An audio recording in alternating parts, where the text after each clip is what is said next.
but at least you will have a trigger for the next call.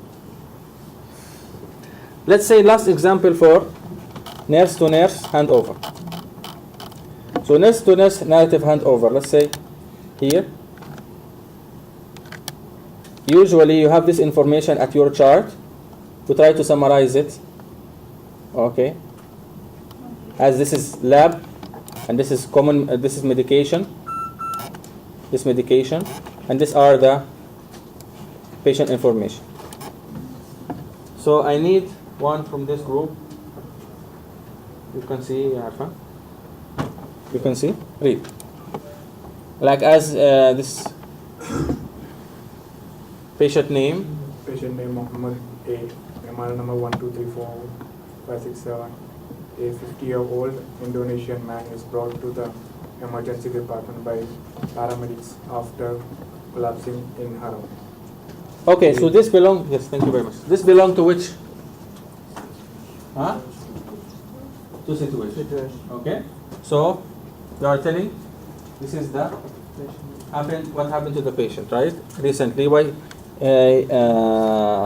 He's here. Yeah. A bystander. So a bystander provided CPR on arrival to the scene, and the paramedic successfully cardioverted the patient from ventricular fibrillation. This belongs to background. Patient is now unresponsive to stimuli and receiving mechanical ventilation. His temperature is 37.4, heart rate 110 per minute, blood pressure 135/7. This belongs to assessment, right? He is now hypothermic. Hypothermia to be induced. Hypothermia to be induced. This is recommendation. This is bending order. Something to be done.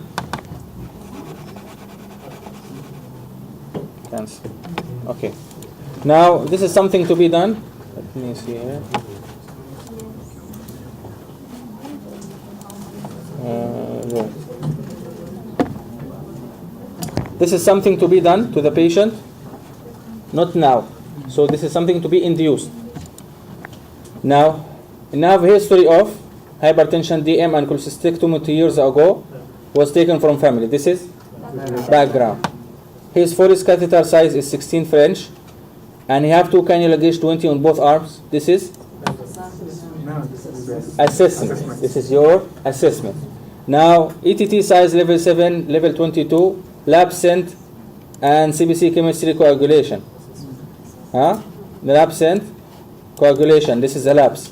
Okay, and chest X-ray done showing no abnormality. This is assessment. Yes. He has hematoma on forehead, old scar on abdomen, and 12 ECG done, not yet seen by doctor. What is this? No, this is recommendation. So not yet seen by doctor, recommending to seen by doctor, to be seen by doctor. Now next one, central line inserted on right jugular vein. This is assessment. Now what I can say from this lab? Which lab I will highlight? I emphasize. WBC high. I have albumin low. BUN high. I have calcium low. I have chloride high. I have creatinine critically high. Right? What about the medications?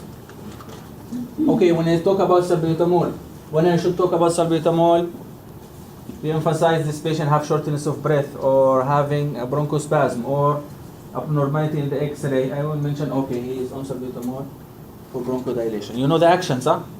You know the action of this medication. Now we have the patient in sodium bicarb. Yes, the patient done EBG and he have low pH, so he receiving sodium bicarb, right? So you are giving a context for this medication through your assessment. So my assessment said I have abnormal EBG. My assessment said I have shortness of breath or abnormal EBG. I'm giving this medication, this medication. Okay, lactulose. Through your assessment, you mentioned bowel motions, right? Through your assessment, you mentioned bowel motion. So the bowel motion is less. That's why you are giving lactulose. Through your assessment, the patient have high uric acid, where you have in the urinary system assessment. So you mention here, for example, BUN how much? high. So I'm mentioning this, and this. They are related, right? They are related to each other. You are connecting all the things together in the assessment, and then come up with the recommendation. So what is the recommendation from here? BUN high, allopurinol to be given. Monitor BUN and urine output. So your recommendation is to monitor your BUN and urine output. What is the nursing care plan we can do for this?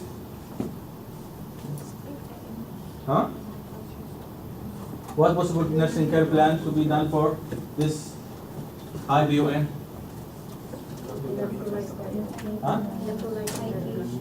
So let's say what electrolyte we have. Electrolyte imbalance here. We have potassium, so phosphorus high. This is electrolyte imbalance. But let's say for BUN.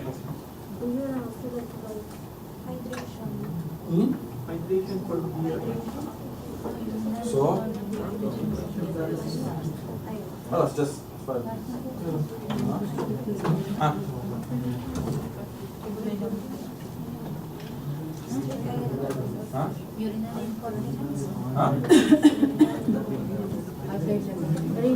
Maybe the patient is with folly, so already is debated.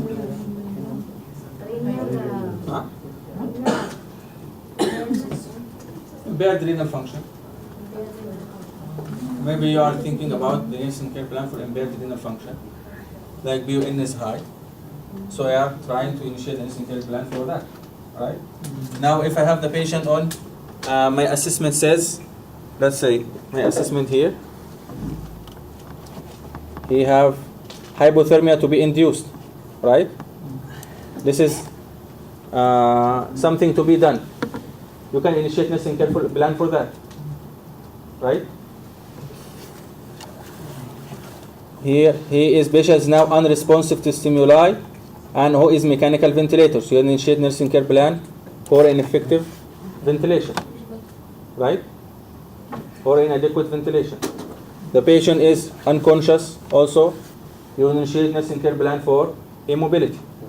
So you take the things from your assessment and putting them in your recommendation. Let's quickly see what's the answer here. So in situation, I said the most short way to mention the patient condition, to describe the patient. We have patients who are stable, we have patients who are unstable. We have patient conscious, we have patient unconscious, right? In our ICU, for example, right? So I will say the main concern for me to know this patient is he hemodynamically stable or unstable, is conscious or unconscious. This is as main description of this patient, then different than other patient, right? Then the next thing,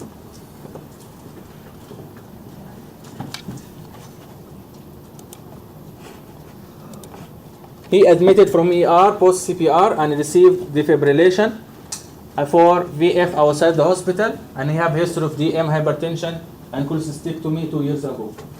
This is a background or history for this patient.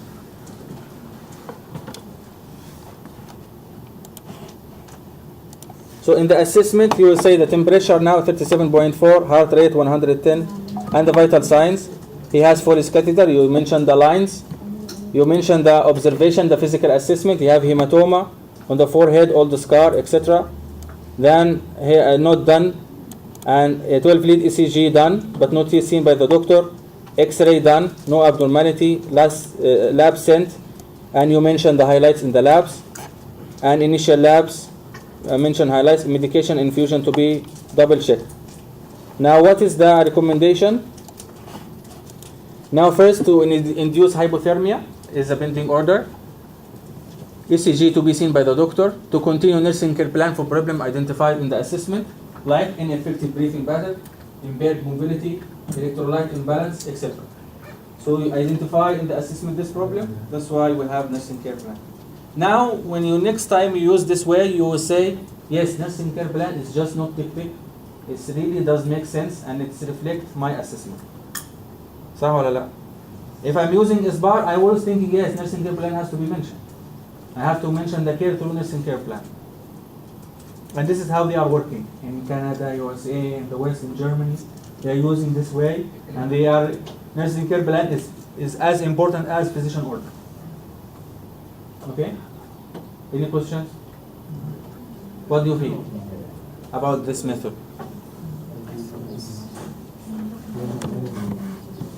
What do you think about this method? What do you think about this method? Huh? Now, is it really every day being new, difficult to be achieved? Huh? Difficult? Are we doing this every day? Yes? Same format? Particularly? Not the same. So we have to be just, what's the difference between 100% good and 99% good? All the difference. This is all the difference. 99% and 100%, there is all the difference. This extra 1% will create a lot of difference for the patient. Okay? When you receive next time but this way, you will be very happy and relaxed. Believe me. Okay? And you will be very confident when you do hand over, when you speak in front of physician, when you speak in front of the family, you will be very confident. Any questions? Thank you very much.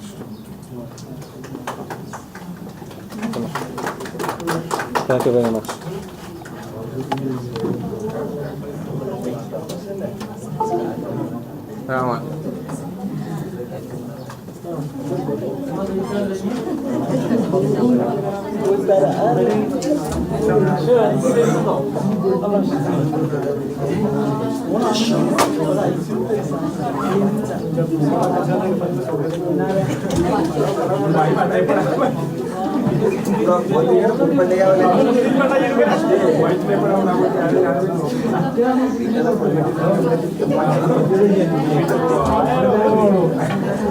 మన పండుగ